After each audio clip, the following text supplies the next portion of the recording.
तुम्ही पाहत आहात MCN न्यूज मराठी।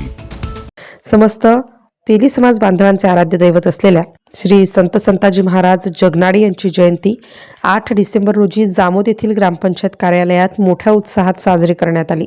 यावेळी जामोदच्या सरपंचा सौ गंगूबाई दामधर यांचे हस्ते श्री संत संताजी महाराज जगनाडे यांच्या प्रतिमेचे विधिवत पूजन करून कार्यक्रमाला सुरुवात करण्यात आली। त्यानंतर उपस्थित मान्यवरांनी श्री संत संताजी महाराज जगनाडे यांच्या जीवनचरित्रावर प्रकाश टाकला।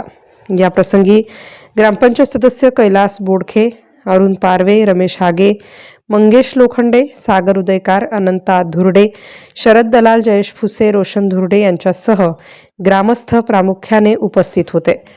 MCN न्यूज मराठीकरिता आकाश उमाळे, जामोद।